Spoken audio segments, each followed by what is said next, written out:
Thank you, Kerla. First of all, I'd like to take the opportunity to congratulate Deputy Harney on her reappointment as Minister.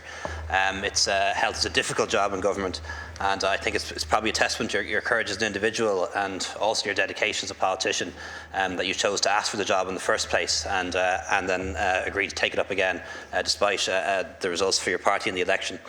I'd like to join my party colleagues as well in expressing my concern and opposition to the co-location proposal, not just on the basis that it has no mandate, and it does have no mandate, but also more importantly on the basis that it's bad public policy. And it's bad public policy for three principal reasons.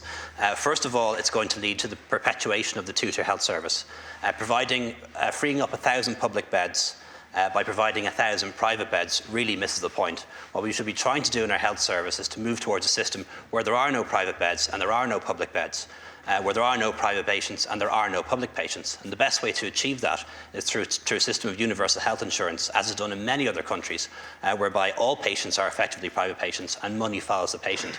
And by going down the route of this co-location plan, you're making it harder to achieve that for future governments and future generations, and you're making it particularly difficult by bringing a whole new vested interest into the healthcare system, and that of the 6, 7, 8, 9 or 10 private hospitals. The second reason why I oppose this proposal is that it will result in the downgrading of our existing public hospitals. New beds, new facilities, new radiology services, new laboratories, inevitably they're going to go to the co-located hospitals, and that investment will not go into the public hospital. For example, my own hospital of Connolly Hospital in Blanchardstown has been waiting for nearly 15 years now for phase 2, which is supposed to be new radiology and new labs. We know inevitably what's going to happen is that investment is not going to be delivered. That investment is now going to turn up in the co-located hospital instead. Yesterday you said that Tala hadn't been bullied into making their decision in favour of co-location. That's untrue. Most members of that board would be opposed to co-location, but it was very, very clear to them that if they did not agree to co-location, then they wouldn't get the beds they need. They wouldn't get the investment they need. And essentially hospitals are now have a gun to their head, and they're being told that if you don't back Mary Harney's co-location plan, we're not going to invest in your hospital. The third reason, and that's not to mention as well, of course, the loss of revenue, which by your own estimates is 80 million a year for 6 hospitals, and I don't know how much if there's going to be 9 or 10 co-located hospitals. The third reason, and it's very much a personal one, is I'm very concerned, and I don't think it's something you've really considered, is that for the first time, by introducing co-location, we're going to introduce a two-tier system, a two-tier admissions policy in A&E, where essentially an SHO or a registrar admitting a patient in the A&E for the first time will have to make a distinction between a private patient and a public patient.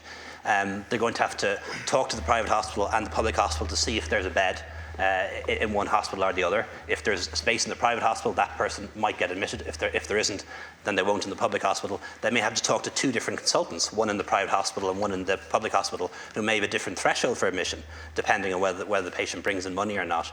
And that really is an ethical minefield for doctors who currently in A&E, it's the only place in the hospital where all patients are treated equally. And now Minister Harney is going to get rid of the last area of equality in our health services by making a distinction between patients in the emergency department at the point of admission.